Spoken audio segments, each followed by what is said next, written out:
যদি কোনো হিন্দু দাদা কাকা বয়ানটা শুনে থাকেন, আপনাকে চ্যালেঞ্জ দিয়ে গেলাম, যদি আপনি আপনার ধর্মে গরুর গোশত খাওয়া মানা প্রমাণ করতে পারেন, কথা দিলাম আমি আপনার ধর্মে ফিরে যাব, আপনার জায়গায় চলে আসবো।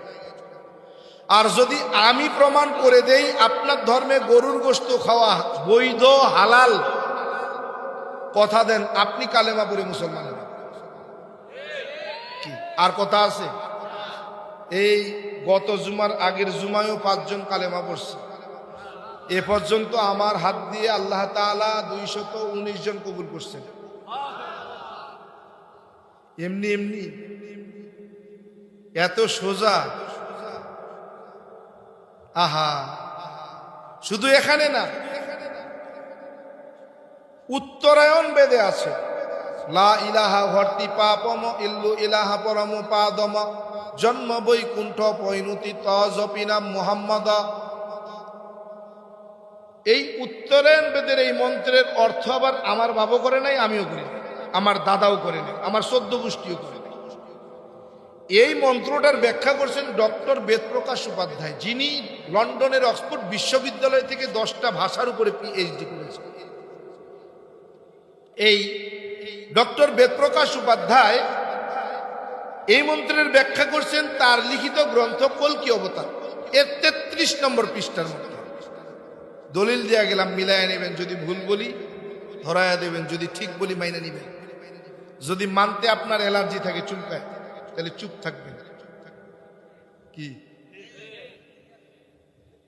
ডক্টর বেদপ্রকাশ উপাধ্যায় বলতেছেন, দুনিয়ার হিন্দু মানুষ, নিজেকে যদি সত্যিকারের হিন্দু দাবি করতে চাও তাইলে 2টা জিনিস মেনে নাও। কয়টা? লা ইলাহা ভর্তি পাপম ইল্লু ইলাহা পরম পাদম। যদি তুমি পাপ থেকে মুক্তি পেতে চাও, পাপগুলোকে পুণ্যের দ্বারা পরিবর্তন করাতে চাও, আর কোনো রাস্তা নাই। লা ইলাহা ইল্লু ইলাহা নামক কালেমা পড়ে মুসলমান হয়ে যাও। 2 নম্বর, জন্ম বৈকুণ্ঠ অপইনুতিত জপিনাম মুহাম্মদ।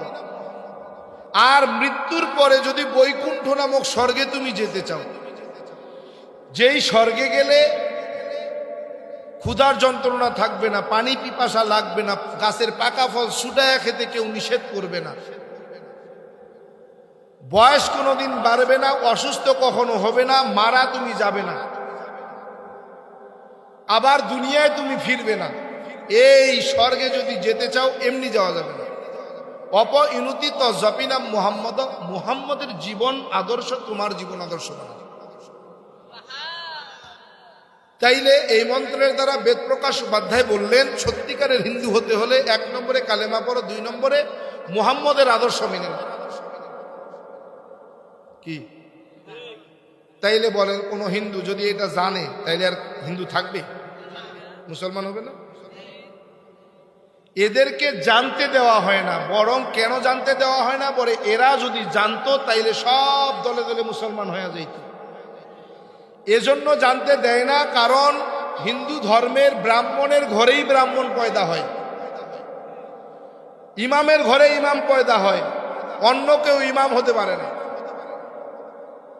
কিন্তু ইসলামটা এমন একটা শান্তির বিধান, এখানে মেথর মুচির সন্তানও ইমাম হওয়ার যোগ্যতা অর্জন করলে সে ইমাম হতে পারে।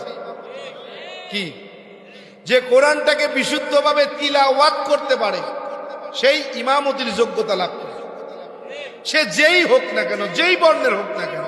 কিন্তু হিন্দু ধর্মে ব্রাহ্মণ ছাড়া কেউ ব্রাহ্মণ হতে পারে না। কেন? বলে ব্রাহ্মণরাই শুধু এই ধর্মগ্রন্থের গোপন তথ্যগুলো জানে, অন্য কাউকে জানতে দেওয়া হয়। এজন্যই তো এত দ্বন্দ্ব তাদের ধর্মে।